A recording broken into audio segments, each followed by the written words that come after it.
A very good afternoon to all of you. Good afternoon. Afternoon, ma'am. Good afternoon. Good afternoon. Good afternoon, ma'am.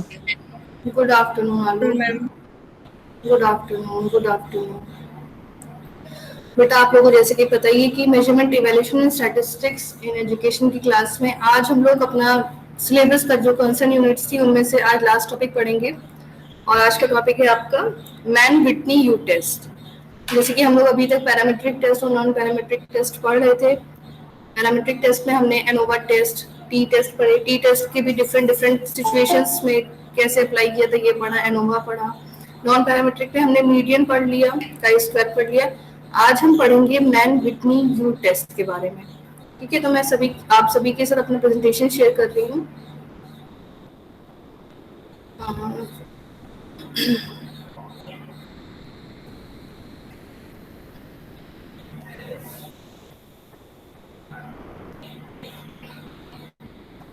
आप सभी को slides clearly visible है? Yes, ma'am. Yes, ma'am. Okay. तो आज का हमारा topic है man Whitney U test. अब थोड़ा सा इसके बारे में जान लेते हैं। मैन विटनी यू टेस्ट को विल्कॉक्सन रैंक सम टेस्ट भी कहा जाता है। जैसे मान लीजिए कभी आपके एग्जाम में कोई शॉर्ट नोट्स में इस तरह से आ जाता है कि विल्कॉक्सन रैंक सम टेस्ट के बारे में पूछा जाए, तो इसका मतलब ये कि वो मैन विटनी यू टेस्ट के बारे में ही पूछ रहे हैं। ठीक है, जैसे कि आप लोग जानते हो कि जब हम लोग के पास कोई ऐसा डेटा होता है, कोई दो ऐसे सैंपल्स होते हैं जो कि पैरामीट्रिक टेस्ट के सभी एजम्पशंस को फॉलो करते हैं, और हमें क्या करना है, हमें मान लो उनका वो जो दो सैंपल्स हैं उनका बीच में जो डिफरेंस आ रहा है वो सिग्निफिकेंट है या नहीं है, इसको चेक करना है। तो अगर चूंकि वो पैरामीट्रिक टेस्ट के सभी एजम्पशंस को फॉलो कर रहे हैं तो हम उस केस में टी टेस्ट यूज कर सकते हैं। और अगर दो से ज्यादा ग्रुप है तो उस केस में हम एनोवा टेस्ट लगाते हैं। ठीक, तो जो आपका मैन विटनी यू टेस्ट है वो क्या है, तो एक नॉन पैरामीट्रिक टेस्ट है। यानी आपका अगर डेटा जो आपने डेटा कलेक्शन के टाइम पे आपने जो लिए हैं, स्कोर्स लिए हैं हुए हैं, सैंपल्स लिए हुए हैं, वो दो सैंपल हैं, दोनों ही सैंपल्स जो है आपके एनपीसी को फॉलो नहीं कर रहे हैं और जो भी पैरामीट्रिक एजम्पशंस थे उनको फॉलो नहीं कर रहे हैं, यानी तो हम उन पे फिर नॉन पैरामीट्रिक टेस्ट लगाएंगे। तो अभी तक हमने जो मीडियन टेस्ट पढ़ा उससे रिफाइंड टेस्ट है आपका मैन विटनी यू टेस्ट। थोड़ा सा से नहीं, जैसे ग्रेजुअली धीरे धीरे उसकी एक्यूरेसी बढ़ती जाती है। तो Mann Whitney U test basically median test से और अच्छा टेस्ट है। इसमें हम लोग क्या करते हैं, इसमें दो सैंपल्स होते हैं, दो सैंपल्स के बीच में सिग्निफिकेंट डिफरेंस है या नहीं है ये जानने की कोशिश की जाती है। ठीक है, चूंकि ये नॉन पैरामीट्रिक है तो इसमें जो आपको डेटा होता है वो आपको नॉमिनल और या ऑर्डिनल स्केल पे चाहिए होता है। इसमें मैन विटनी यू टेस्ट में चूंकि आप देखो यहाँ विल्कॉक्सन रैंक सम टेस्ट लिखा है, तो रैंक मतलब यानी आपको जो डेटा हो वो ऑर्डर में हो। हम कह देते हैं उसमें रैंक देते हैं, यानी हमको डेटा कैसा होना चाहिए, ऑर्डिनल स्केल पे होना चाहिए, तब हम इस डेटा को, इस टेस्ट को अप्लाई कर सकते हैं। जैसे कि टी टेस्ट में जब हम T test for independent samples use करते हैं उसमें क्या होता है, आपके पास दो सैंपल होते हैं। ठीक, दो सैंपल है उस पर आपने किसी वेरिएबल पे उनके स्कोर्स प्राप्त किए होते हैं और आपको ये देखना होता है कि ये जो दो सैंपल्स हैं उनका जो मीन है, उनकी जो मीन वैल्यू है, उनके बीच में जो डिफरेंस दिख रहा है वो ड्यू टू चार्ल्स एरर है या सैम्पलिंग एरर की वजह से है या वो वाकई में एग्जिस्ट कर रहा है, ये जांचने की हम लोग कोशिश करते हैं टी टेस्ट में। तो अगर आपका डेटा सेम वैसे ही है लेकिन वो पैरामीट्रिक टेस्ट के एजम्पशन को फॉलो नहीं कर रहा है तो उस केस में, यानी वो नॉन पैरामीट्रिक टेस्ट की तरफ हम बढ़ेंगे, तो उस केस में आप Mann Whitney U test apply कर सकते हो। ठीक है, मैन विटनी यू टेस्ट में क्या होता है, हम लोग जो डेटा होता है, अभी हम लोग आगे स्टेप्स पढ़ेंगे। तो मैन विटनी यू टेस्ट में आपके पास दो सैंपल्स होंगे, दोनों सैंपल पे आपके कुछ स्कोर्स होंगे और आपको ये देखना होगा कि जो दोनों सैंपल्स हैं ये आपस में इनमें अंतर है या नहीं अंतर है, इसको हम चेक करते हैं। ठीक है, तो अब मैं एक न्यूमेरिकल से हम लोग स्टार्ट करेंगे और न्यूमेरिकल को समझाते समझाते ही मैं आपको ये इसके जो स्टेप्स हैं वो क्लियर कर दूंगी। ठीक है, इसके बारे में थोड़ा सा ये जान लेते हैं कि ये जो मैन विटनी यू टेस्ट है इसको इनिशियली प्रपोज किया था विल्कॉक्सन ने 1945 में फॉर इक्वल सैंपल साइज। ठीक है, जैसे हम यहाँ पर दो सैंपल की बात कर रहे हैं तो जैसे जो विल्कॉक्सन थे उन्होंने इक्वल सैंपल साइज की बात की थी, यानी अगर एक सैंपल में 10 है तो दूसरे सैंपल में भी 10 है, उसके लिए कैसे कैलकुलेट करेंगे इसको, तो उन्होंने विल्कॉक्सन ने बताया था। आगे चल के मैन एंड विटनी ने 1947 में इसको डिफरेंट सैंपल साइजेस पे, यानी जरूरी नहीं है आपके दोनों सैंपल में जो सैंपल साइज है वो सेम हो, उसके लिए भी क्या किया मैन विटनी ने आगे इसको एक्सपैंड किया। तो इसीलिए इसको मैन विटनी ह्यू टेस्ट के नाम से भी जाना जाता है। ठीक है, और ये तो आप देख सकते हो। तो जो मैन विटनी टेस्ट है वो बेसिकली क्या है, आपका एक नॉन पैरामीट्रिक टेस्ट है जिसको उस कंडीशन में यूज करते हैं जैसे कि हम टी टेस्ट में यूज करते हैं तब, जबकि सैंपल पैरामीट्रिक एजम्पशंस को फॉलो करता है। यानी मैन विटनी ह्यू टेस्ट आप तब यूज करोगे जब दो सैंपल आपके पास होंगे और वो जो दो सैंपल्स हैं वो पैरामीट्रिक एजम्पशंस को फॉलो नहीं कर रहे, यानी वो एनपीसी को फॉलो नहीं कर रहे होंगे। ठीक है, उनका जो वेरिएंस है वो होमोजीनियस नहीं होगा, इस तरह की जो हमने एजम्पशंस पिछले क्लासेस में पढ़े हैं उन सबको फॉलो नहीं कर रहे होंगे। तो और हमको क्या करना है, साथ ही साथ सिग्निफिकेंट डिफरेंस भी देखना है ग्रुप्स के बीच में। तो उस केस में हम प्रेफर करेंगे Mann and Whitney U test को। ठीक, अब हम लोग एक न्यूमेरिकल को लेके हम लोग चलते हैं और साथ ही साथ मैं आपको स्टेप्स बताती चलूंगी। आप सभी लोग ध्यान से इसको नोट करते चलना। जैसे एक एग्जाम्पल यहाँ पर दे रखा है कि ग्रामीण तथा नगरीय मतदाताओं के दो प्रतिदर्शों के राजनीतिक परिपक्वता परीक्षण पर प्राप्तांक निम्नवत थे। क्या दोनों प्रतिदर्शों में अवलोकित अंतर सार्थक है? यानी उन्होंने क्या किया है कि गांव रूरल एरिया के कुछ मतदाता ले लिए और कुछ सिटी के मतदाता ले रखे उन्होंने, और इनके देखना चाहता है कि इनके अंदर पॉलिटिकल इशू से रिलेटेड जो है मेच्योरिटी कितनी है। तो उन पर क्या किया गया, राजनीतिक परिपक्वता परीक्षण को अप्लाई किया गया है और उन पे जो स्कोर्स आए उनके उसके हिसाब से उनको यहाँ पर दिखा दिया है कि ग्रामीण प्रतिदर्शन उन्होंने कितने लिए, उनके जो भी स्कोर आए होंगे 10, 12, 19, 8, 15, 19, 14, 16।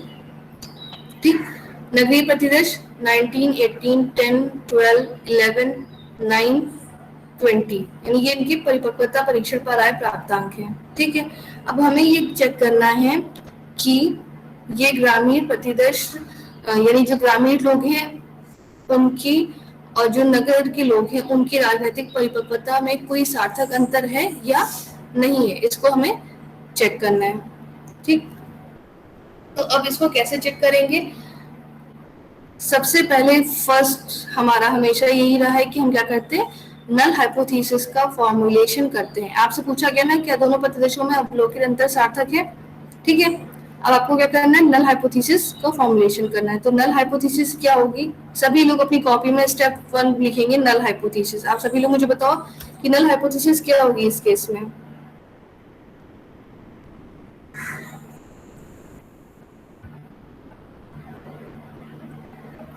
मैम इसमें हाइपोथेसिस हो गई ग्रामीण तथा शहरी व्यक्तियों की राजनीतिक परिपक्वता में सार्थक अंतर नहीं है। हाँ ठीक है, बिल्कुल सही बताया।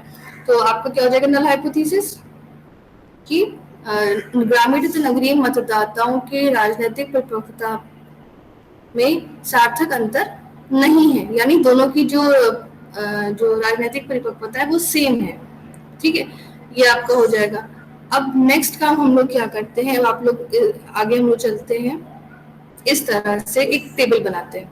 आप सभी लोग देख रहे होंगे, मैन विटनी ह्यू परीक्षण में क्रम योगों की गणना, कैलकुलेशन ऑफ सम, जैसे आपने देखा ना इसको सम रैंक सम टेस्ट भी कहते हैं। रैंक सम मतलब पहले रैंक देना डेटा को और फिर उसको ऐड ऑन करना, इसलिए इसको विल्कॉक्सन रैंक सम टेस्ट बोला जाता है।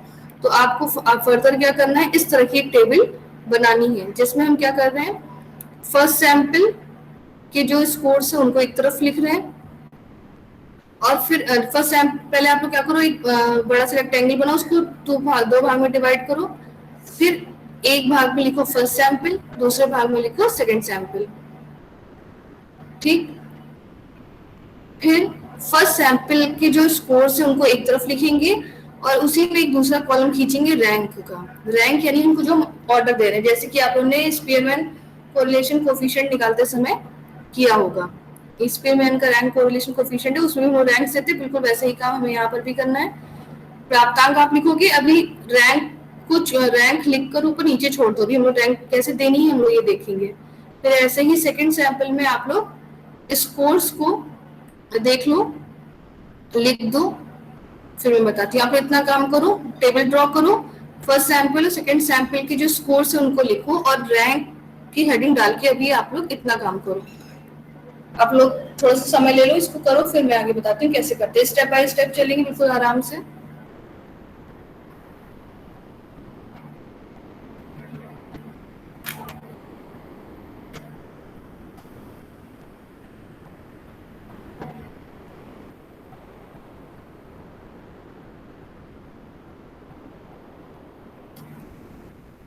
कोई भी अभी रैंक इसमें से नोट डाउन नहीं करेगा। रैंक कैसे कैलकुलेट करनी मैं बताऊंगी, पहले आप लोग केवल स्कोर्स लिख लोगे।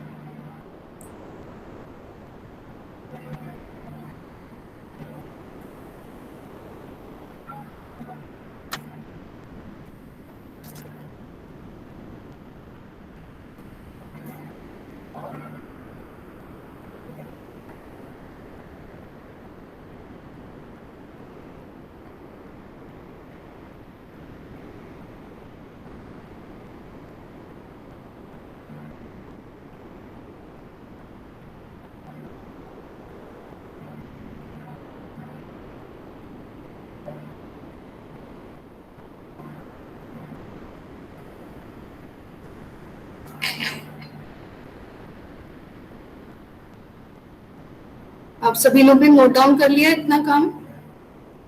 Yes ma'am. ओके, अब देखो हम लोग कैसे करेंगे। अब आपको क्या करना है, आपने आप जैसे कि देख रहे हो फर्स्ट सैंपल के स्कोर्स को हमने लिख लिया है, सेकंड सैंपल के स्कोर्स को हमने लिख लिया है। अब आप इनको रैंक्स दोगे, यानी क्रम में रखोगे, रैंक दोगे। ऐसे ही हम लोग करते नहीं है, जो सबसे बड़ा है, जो सबसे छोटा उसको फर्स्ट रैंक देते हैं, फिर दूसरा, मतलब पढ़ते हुए क्रम में इस तरह से हम लोग देते हैं। तो आपको क्या करना है, एक रैंक ऐसे देनी है, इन दोनों ही स्कोर्स को मान लो कंबाइंड है, ये अलग अलग नहीं आपस में, यानी आपके पास एक स्कोर्स का एक कह सकते हो कलेक्शन है, जिसमें क्या है 10, 12, 19, 8, 15, 19, 14, 16, 19, 18, 10, 12, 11, 9, 20। इन सभी स्कोर्स को, दोनों ही सैंपल के स्कोर्स को आप क्लब कर दो, ठीक है, यानी समझ लो ये पूरा एक पूल में सारे स्कोर्स है। अब आपको क्या करना है, रैंक देनी है। जो सबसे छोटा स्कोर होगा उसको 1 रैंक देंगे, फिर उससे बड़ा जो होगा उसको 2 रैंक देंगे, और उससे बड़ा जो होगा उसको 3, 4, ऐसे हम लोग करते रहेंगे, ठीक है। तो आप सभी लोग हम लोग साथ साथ चलते हैं। इसमें सबसे छोटा कौन सा है स्कोर? 8 है मैम। ठीक है, तो 8 के सामने आप लोग 1 लिखो। 8 के आगे जो आपने कॉलम के जैसे 8 स्कोर से उसके आगे आपने क्रम भी लिखा होगा, तो 8 के आगे क्रम लिख दो आप 1।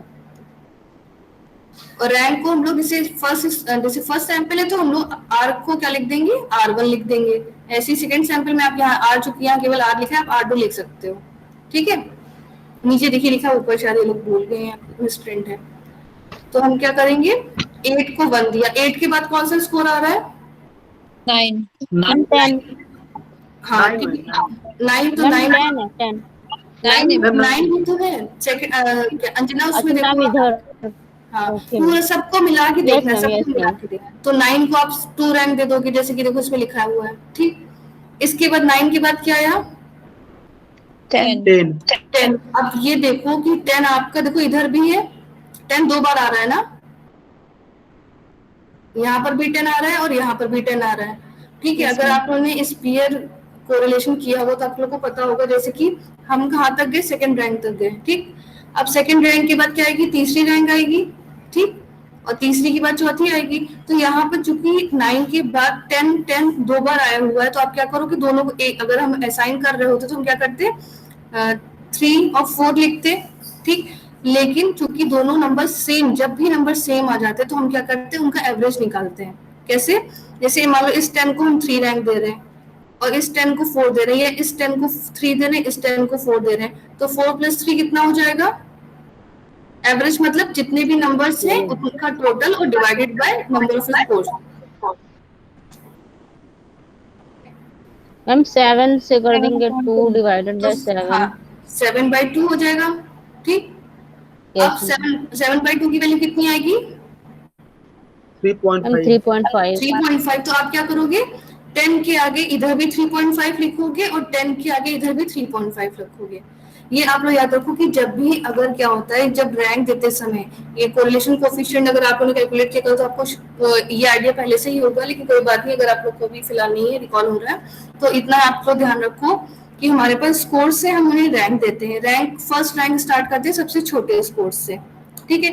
अगर उस कोर्स में कभी ऐसी परिस्थितियां आ जाती है, अभी शायद और आएंगी, जिसमें क्या हो आइडेंटिकल स्कोर, जैसे कितना हुआ 8, 9, 10, 10, ठीक। अगर हमको रैंक दे तो क्या लिखेंगे 1, 2, 3, 4 लिखेंगे, ठीक है। दोनों चूंकि 10 दोनों ही समान एक जैसे हैं तो क्या करेंगे इनके ऊपर जो रैंक आएगी यानी 3 और 4 तो उसको हमेशा क्या करेंगे एवरेज लेंगे।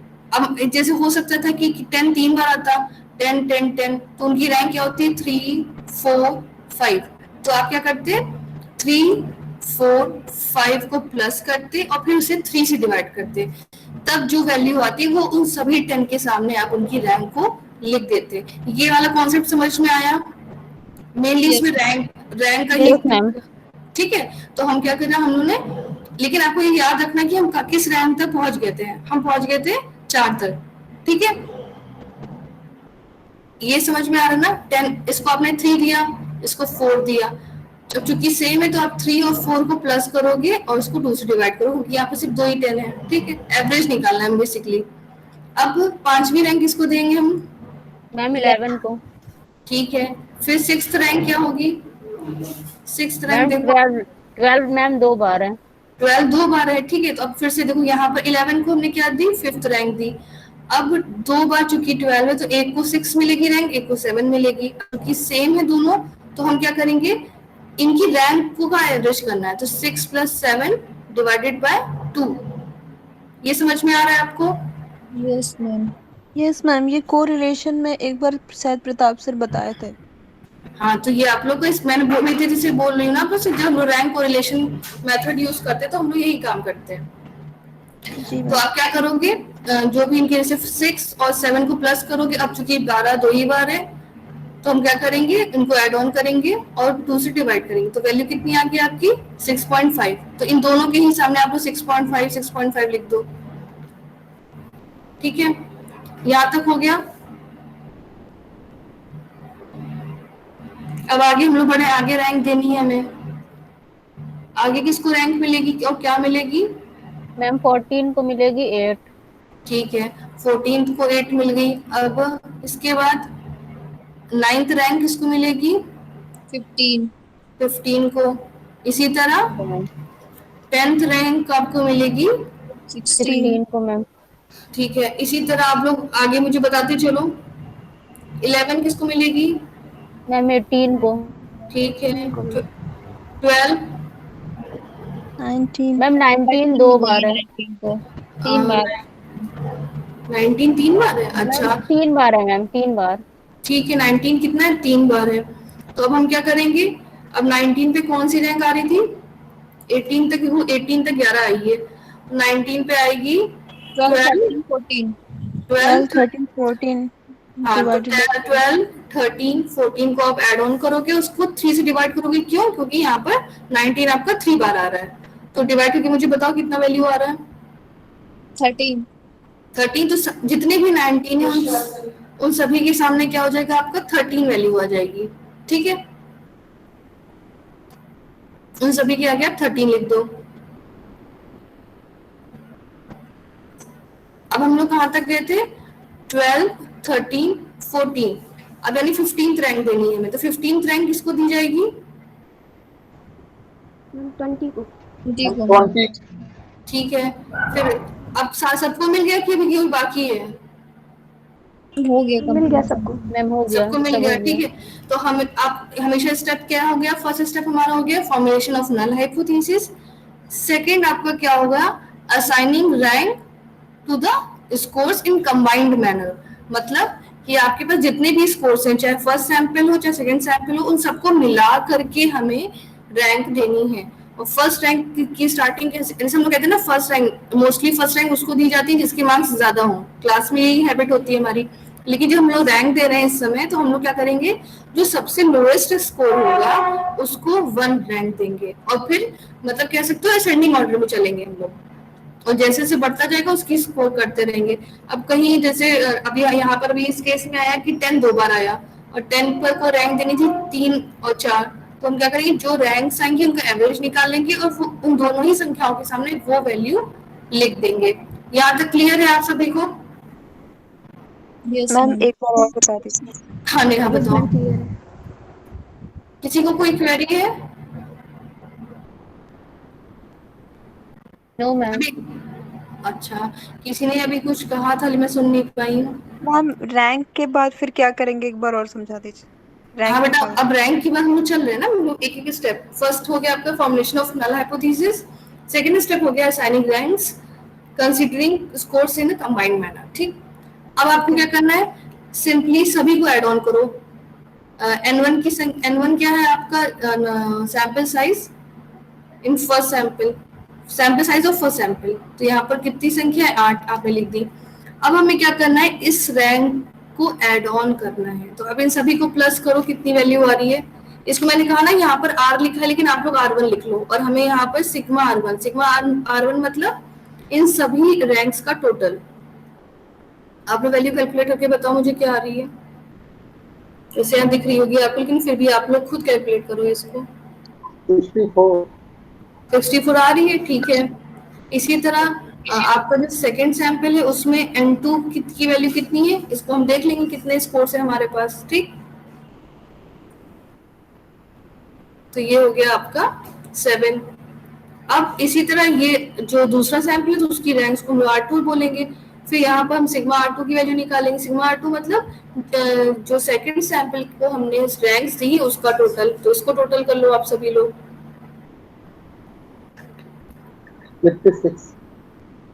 56 आ रही है, ठीक है। तो हमने क्या किया,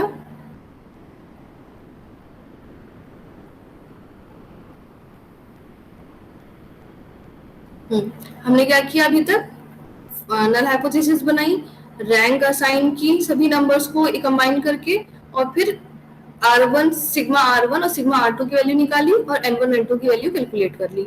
ठीक है, अब हमें क्या करना होता है, अब हमें कैपिटल U1, यहाँ आप लोगों को शायद थोड़ा सा दिख भी रहा होगा, यहाँ U1 लिखा हुआ है,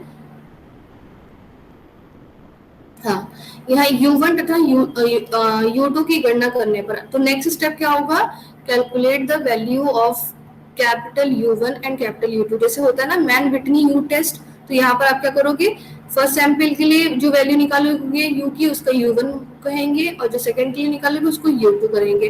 अब कैसे कैलकुलेट करेंगे, इसका फॉर्मूला हम लोग देख लेते हैं। आप सभी लोग फॉर्मूला पहले नोट डाउन करोगे। U1 का फॉर्मूला ये होता है, N1 इंटू N2 प्लस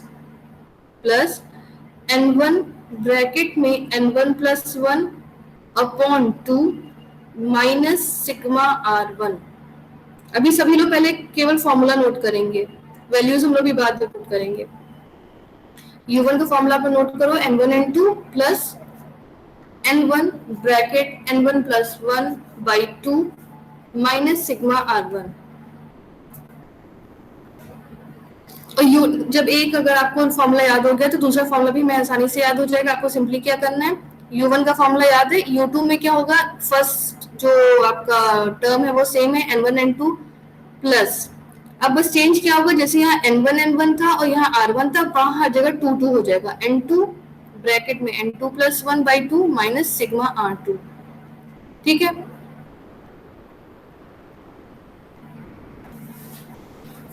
ये फॉर्मूला सभी लोग ने नोट कर लिया।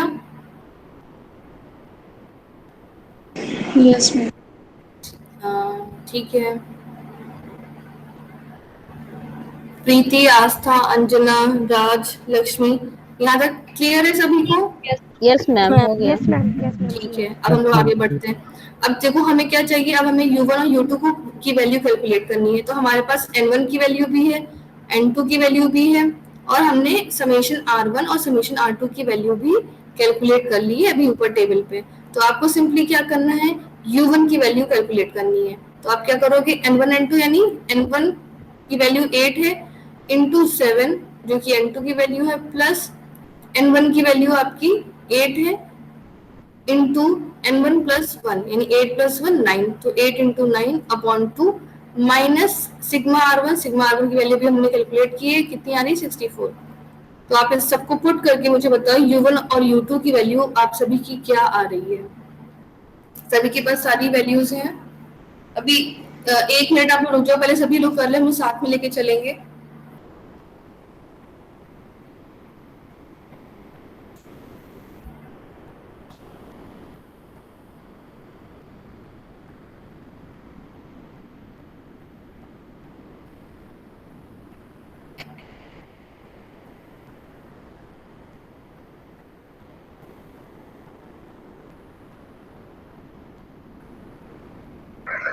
मैम U1 बराबर 28 आया है क्या?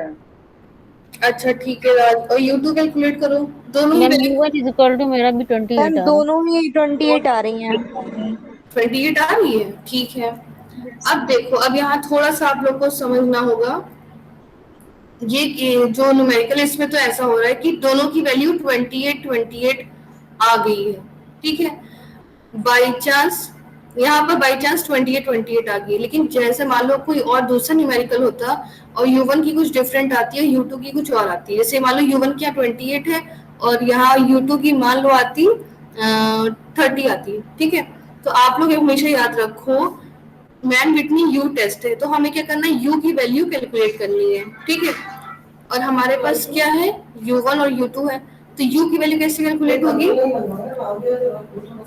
u1 और u2 में जो छोटा होगा, जो वैल्यू छोटी होगी वो आपका u का मान होता है, ठीक है। जैसे अभी यहाँ पर आप देख रहे हैं u1 की वैल्यू 28 है, u2 की 28 है, ठीक है। यहाँ तो ये हो गया, तो हम 28 ही मान लेंगे कि दोनों सेम है। लेकिन बाई चांस क्या होता है, अगर यहाँ u1 की वैल्यू 28 होती और u2 की वैल्यू 56 होती, बाई चांस मान लो, तो हम क्या करते हैं, u आपकी वो वैल्यू होती है जो सबसे दोनों में सबसे क्या दोनों में छोटी होती है। जैसे मान लो अगर ये u2 28 होता, u1 आपका 16 होता, तो फिर u की वैल्यू क्या होती, 16 होती है। जो दोनों वैल्यूज होंगी,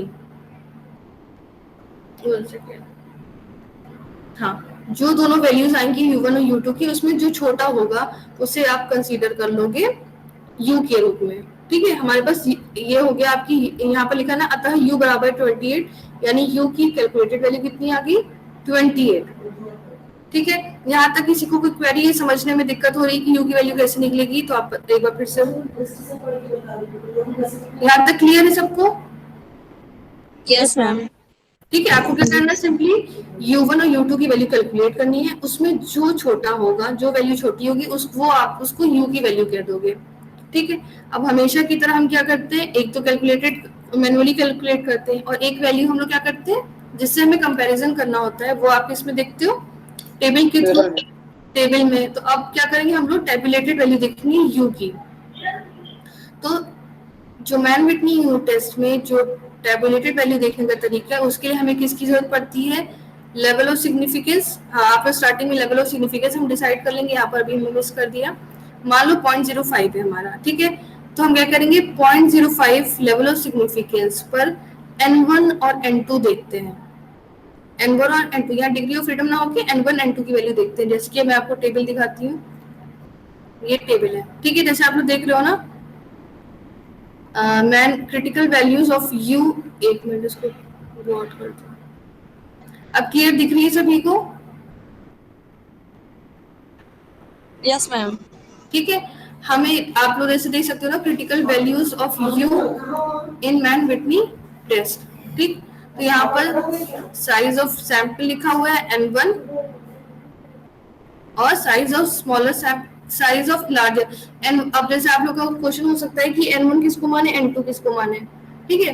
तो जो सैंपल बड़ा होगा उसको n1 मानेंगे, और जो सैंपल छोटा होगा उसको, उसकी सैंपल साइज को n2 मानेंगे, ठीक है। तो अब हमें क्या करना है, और हमारा लेवल ऑफ सिग्निफिकेंस डिसाइडेड है। अब यहाँ पर देखो लिखा है ना, एक पुच्छीय परीक्षण के लिए और द्विपुच्छीय परीक्षण के लिए। तो चूंकि हमने नल हाइपोथेसिस बनाई है, तो हम यानी टू टेल टेस्ट पे जाएंगे। टू टेल टेस्ट तब यूज करते हैं जब आपकी जो हाइपोथेसिस बनी है वो किसी प्रकार के डिफरेंस को या डायरेक्शन को नहीं दिखाती है, ठीक है। इस पर हम लोग पहले ही बहुत चर्चा कर चुके हैं। तो सिंपली अब आपको हम बताती हूँ कैसे वैल्यू देखनी है। हमारे इस केस में आप लोग देखो n1 क्या है 8 है और n2 7 है, तो यहाँ पर ऑलरेडी ठीक है। तो यहाँ पर n1 हम किसको मानेंगे, जैसे मान लो हम लोग को रैंडमली आता है कि ये सैंपल है, अब आपको जैसे ग्रामीण और वो आया, तो पहला सैंपल किसको मानेंगे, जो बड़ा होगा। n1 की वैल्यू 8 मानेंगे, n2 की वैल्यू 7 है। अब आप हम लोग टेबल पे चलते हैं। टेबल पे आप देखो n1 आप क्या देखो 8, ये 8 हो गया, ठीक है। अब n2 में हम क्या देखेंगे, 8 के 8 हमने इधर देख लिया, अब इसमें आप 7 देखो, ये 7 आ गया, ठीक है। n1 8 देखा, 8 वाले कॉलम में ही अब n2 की वैल्यू यहाँ पर देखेंगे, जैसे मैं सर्किल कर रही हूँ, यहाँ पर आप देखो 7 आ गया। अब इतना n1 n2 देख लिया, n1 n2 के करस्पॉन्डिंग आप क्या करोगे, जो आपने लेवल ऑफ सिग्निफिकेंस डिसाइड किया है उस पर u की वैल्यू हम लोग देखेंगे। तो यहाँ पर u की वैल्यू कितनी आ रही है, मैम 13 होगा। हाँ 13 आ रही है। यहाँ पर आप लोग देखो 0.05 है, इसमें इस रो में कॉलम में चलते चले जाओ, यहाँ पर कितनी आ रही है 13, ठीक है। यहाँ तक क्लियर है कि टेबल कैसे देखनी है। आपको सिंपली क्या करना है, जो लार्ज सैंपल साइज है उसको आप n1 मानोगे, जो स्मॉल सैंपल साइज है उसको n2 मानोगे। n1 आपको यहाँ दे रखा है, यहाँ 8 हो गया, ठीक है। यहाँ हर जगह पूरी जगह उन्होंने 8 नहीं लिखा है क्योंकि कोई मतलब नहीं लिखने का, ठीक है। यानी समझ आप लोग ये समझ रहे होगे ना कि मैंने 8 और 7 ऐसे ही चेक किया। आपने n1 सेलेक्ट कर लिया 8, तो ये समझ लो पूरे में ही 8 लिखा है। अब स्मॉल सैंपल साइज आपका 7 है, तो आप क्या करोगे 7 देखोगे। अब 7 के करस्पॉन्डिंग लाइन में आप 0.05 देख लो, यहाँ पर 13 दे रखा है, तो यानी u की टेबुलेटेड वैल्यू कितनी आई 13, ठीक है। अब इसमें भी थोड़ा सा ट्विस्ट है, U Mann Whitney U test में थोड़ा सा अंतर ये होता है कि जैसे हम लोग, अच्छा बाकी में बताओ हम लोग कैसे करते हैं, सिग्निफिकेंट कब मानते हैं, कैलकुलेटेड वैल्यू कम होती है कैलकुलेटेड से। लक्ष्मी फिर से एक बार बताओ क्या कह रहे हो, कब कैलकुलेटेड वैल्यू से ज्यादा होती है तो सिग्निफिकेंट डिफरेंस आ जाता है। हाँ हाँ ठीक है। जैसे अभी तक उन्होंने जितने भी टेस्ट किए उसमें उन्होंने क्या करते थे कि if calculated value is greater than और equal to tabulated value, then जो भी टेस्ट की जो आपने स्टैटिस्टिक्स लगाई वो आपने वो सिग्निफिकेंट होता था और हम नल हाइपोथेसिस को रिजेक्ट करते थे, ठीक। लेकिन मैन विटनी यू टेस्ट में उल्टा है। इसमें क्या है, अगर आपकी u की वैल्यू कैलकुलेटेड u की वैल्यू टेबुलेटेड वैल्यू से बड़ी है तो हम क्या करते हैं, जस्ट उल्टा हो जाता है। उसको आप यहाँ देख सकते हैं, यहाँ पर लिखा हुआ है कि n1 बराबर 8 तथा n2 बराबर 7 पर u 0.05 बराबर 13 है। हमें दो लेवल पे देखने की जरूरत नहीं, हमने जो डिसाइड किया तो हमने डिसाइड किया 0.5, तो अब 13 है, क्योंकि प्राप्त u बराबर 13 इन दोनों से ही अधिक है। जो हमारा मतलब वैल्यू आई है, जो हमारी कैलकुलेटेड वैल्यू आई u की, वो क्या है 28 है, ठीक है। क्योंकि प्राप्त u बराबर 13 इन दोनों से ही अधिक है, अतः इसे किसी भी स्तर पे सार्थक नहीं कहा जा सकता है, अतः दोनों प्रतिम ठीक है। हाँ, इसका जस्ट अपोजिट हम लोग करेंगे। अगर हमारी कैलकुलेटेड वैल्यू बड़ी आती है टेबुलेटेड से, तो इस केस में क्या होता है, सार्थक अंतर नहीं होता है। पिछले वाले क्लासेस में हम लोग क्या करते थे, अगर बड़ा होता तो हम लोग कहते थे सार्थक अंतर होता है, तभी तो हम नल हाइपोथेसिस को रिजेक्ट करते थे। लेकिन मैन विटनी यू टेस्ट में जस्ट अपोजिट है कि अगर आपकी कैलकुलेटेड वैल्यू टेबुलेटेड वैल्यू से बड़ी या बराबर आती है तो आपको क्या होता है, नल हाइपोथेसिस को रिटेन करना पड़ता है, ठीक है। यहाँ पर टेबल में छुप गया है, यहाँ पर लिखा हुआ था, एक सेकंड। मैन विटनी यू परीक्षण में यदि कोई परिगणित यू का मान सारणी में दिए गए यू के मान से अधिक होता है तो उस केस में क्या होता है, सार्थक अंतर नहीं होता है, ठीक है। यहाँ तक समझ में आ गया सबको? Yes ma'am. ठीक है, यानी यहाँ पर हमने क्या देखा, हमारा u की वैल्यू 28 आई है जो कि टेबुलेटेड वैल्यू 13 से बड़ी है, ठीक है। तो इस मैन विटनी टेस्ट में ये होता है कि अगर आपकी कैलकुलेटेड वैल्यू बड़ी या बराबर होती है टेबुलेटेड के, तो हम क्या करते हैं, नल हाइपोथेसिस को रिजेक्ट नहीं करते हैं। यहाँ अपोजिट बात होती है, इसीलिए हर जगह विशेष करके लिखा हुआ है, ठीक है। ये आपको ध्यान रखने का, जैसे हम लोग को अभी तक हम लोग जितना करते हैं प्रैक्टिस में, उसमें हम लोग क्या करते थे, ज्यादा होती थी तो उसको रिजेक्ट करते थे। लेकिन मैन टेस्ट के केस में क्या है कि यू की वैल्यू टेबुलेटेड से जितना ज्यादा कम आएगी, हम कहेंगे, तब हम कहेंगे कि दोनों में सार्थक अंतर है। लेकिन अगर कैलकुलेटेड वैल्यू ज्यादा आ रही है टेबुलेटेड से, तो हम कहेंगे सार्थक अंतर नहीं है, यानी नल हाइपोथेसिस को हम क्या कर रहे हैं, रिटेन्ड कर रहे हैं, ठीक है। तो ये था आपका मैन विटनी। इसमें तो रिटेन होगी, क्या होगा मुझे, हाँ, तो यहाँ पर चूंकि आपकी यू की वैल्यू, कैलकुलेटेड वैल्यू 13 आई है, ठीक है, और टेबुलेटेड टेबुलेटेड 13 आई है और कैलकुलेटेड आपकी 28 है, तो यानी कैलकुलेटेड वैल्यू बड़ी है। पिछले जितने भी टेस्ट थे उसमें हम क्या करते हैं, सिग्निफिकेंट कहते हैं, लेकिन यहाँ पर सिग्निफिकेंट नहीं है, ठीक है, क्योंकि इस केस में मैन विटनी टेस्ट में थोड़ा सा उल्टा होता है। तो अब अगर आपकी वैल्यू ज्यादा आ रही है टेबुलेटेड से, तो उस केस में जो वैल्यू होती है वो सार्थक नहीं होती है, और इसीलिए हम नल हाइपोथेसिस को वहां पर रिजेक्ट नहीं करते हैं, रिटेन करते हैं, उसे रखते हैं, ठीक है। थोड़ा सा ये ध्यान देने वाली बात है, आप लोग जब भी मैन विटनी टेस्ट पे आए तो इसको थोड़ा सा आप लोग ध्यान रखना कंक्लूजन करते समय, क्योंकि हमारी हैबिट फॉर्म हो गई है उस तरीके से, तो यहाँ पर थोड़ा सा दिक्कत आती है। तो ये आपका था मैन विटनी यू टेस्ट, जो कि आपके measurement evaluation statistics and education paper की जो यूनिट्स जो मेरे अंडर में थी उसका लास्ट टॉपिक था। तो आज मेरी तरफ से आपका कोर्स कंप्लीट हो गया है। अगर आप लोग को कोई भी क्वेरी है या कोई भी न्यूमेरिकल्स नहीं समझ में आए हैं प्रीवियस के, तो आप सभी लोग मुझे बता सकते हो, फिर एक दिन हम लोग क्लास रख लेंगे, तो एक तरीके से रेमेडियल क्लास हो जाएगी वो, ठीक है। और बाकी किसी को इंडिविजुअल प्रॉब्लम्स है तो वो आप मुझे डिस्कस कर सकते हो पर्सनली। अगर अभी इस जो आज हमने मैन विटनी टेस्ट पढ़ा है उसमें किसी को, संजय आपकी आवाज बिल्कुल नहीं आ रही है, कुछ क्वेश्चन बोलना चाहते हो तो आप चैट बॉक्स में लिख दो, बहुत डिस्टरबेंस है आपके उसमें।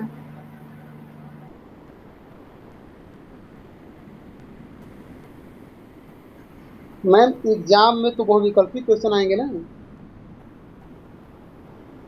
बेटा अभी क्लास चल रही है मेजरमेंट इवैल्यूएशन की, तो क्वेश्चंस आप इसी के रिगार्डिंग पूछो तो ज्यादा बेटर है, बाकी तो आपको बताया ही जाएगा। चिंता किसी चीज की ना करें, पढ़ाई करें खाली, है ना। अभी आपको नेट का पेपर भी देना है। आज की क्लास में किसी को कोई प्रॉब्लम है मैथमेटिक्स टेस्ट को समझने में तो आप पूछ सकते हो मुझसे। मतलब ये तो समझ में आ गया, लेकिन लास्ट क्लास में आपने जो पढ़ने को दिया था इंटरपोलेशन मेथड, तो वो कहीं मिला ही नहीं। कहीं नहीं मिला? बाकी बच्चों की क्या मतलब बाकी बच्चों की क्या पोजीशन है? इंटरपोलेशन समझ में आया? नहीं मैम। कोशिश की नेट पे देखा तो इंटर क्लास देखा। अच्छा ठीक है, मैं फिर आप लोग इंटरपोलेशन में आप लोगों को समझाती हूँ। मैं आप लोग को एक मेरे पास एक है, तो मैं आपको उसमें समझा के भेज दूंगी आप लोग के पास। बहुत छोटा सा मैथमेटिक्स से डिफरेंस देखो, हम लोग क्या करते हैं, दोनों ही साइड के डिफरेंसेस को देखते हैं और फिर एक यूनिट जो डिफरेंस है वो एक यूनिट का डिफरेंस पता लगा लेते हैं। फिर एक यूनिट का जब हमें डिफरेंस पता चल जाता है तो उसी में ऐड ऑन करके जब तक हम अपनी जो हमें चाहिए यूनिट डिजिट चाहिए उस तक नहीं पहुंच जाते तब तक हम उसमें वो चीज ऐड करते रहते हैं और फिर उसके करस्पॉन्डिंग वो हो जाता है, वैल्यू आ जाती है। ये है, मैं आपको मैं खुद आपको एक उसमें करके पेज में करके आप लोग को भेज दूंगी आपके ग्रुप में, ठीक है। मैम आपने जो क्वेश्चन दिया था वो तो कर लिया है, लेकिन समझ नहीं आया कि उससे क्या जरूरत है। हाँ, वैल्यूज इंटरपोलेशन नहीं हुआ है तो मैं इसको आप लोग को भेज दूंगी, ठीक है। लक्ष्मी आप ऐसा करना, जो न्यूमेरिकल भेजा था मैंने, जो न्यूमेरिकल मैंने आपको दिया उसका स्क्रीनशॉट मुझे भेज देना, ठीक है। तो मैं आप लोग को उसमें करके बता दूंगी। और मैम आवाज आ रही है? हाँ संजय बताओ क्या प्रॉब्लम है?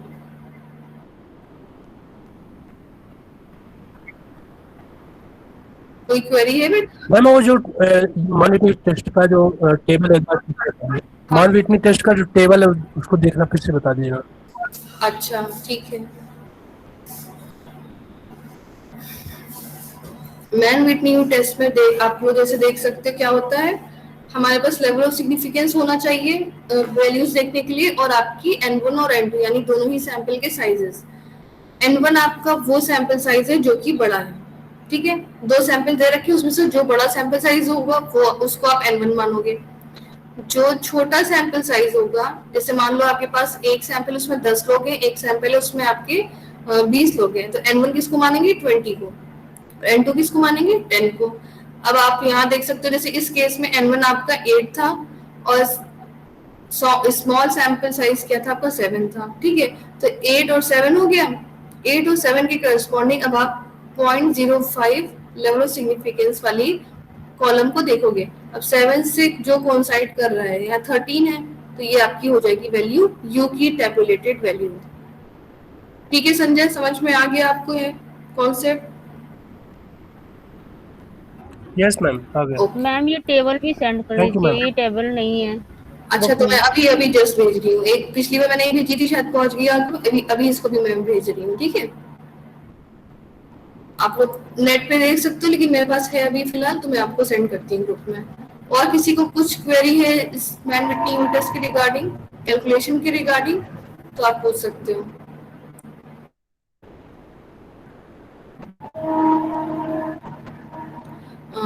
कोई क्वेरी नहीं है तो हमारी जो measurement evaluation statistics and education की जो क्लासेस होती थी अब तक, वो आज मैं उन सभी को रैप कर रही हूँ, बाइंड अप कर रही हूँ, और इसी उम्मीद के साथ कि आप सभी लोग इसमें स्टैटिस्टिक्स का जो पेपर है, मेजरमेंट इवैल्यूएशन का जो पेपर है, उसमें खूब अच्छा करोगे, क्योंकि बेसिकली स्टैटिस्टिक्स जब आती है तो आपके पास स्कोर करने के चांसेस बहुत बढ़ जाते हैं। इसलिए सभी लोग स्टैटिस्टिक्स के पोर्शन से बचना बिल्कुल नहीं, आप लोग प्रैक्टिस करो। कोई नहीं कुछ कहीं पर अगर लगता है कि आप फंस रहे हो तो आप मुझसे पूछ सकते हो, ठीक है। तो इसी के साथ आज की क्लास यहीं पर खत्म होती है। अब आप लोग की जैसे जैसे क्वेरीज होती जाएंगी उसी के आधार पर रेमेडियल क्लास की भी हम लोग वो करेंगे फिर। तो आज की क्लास यहीं पर थैंक यू क्लास खत्म होती है। Thank you ma'am. Thank you ma'am. Ma'am question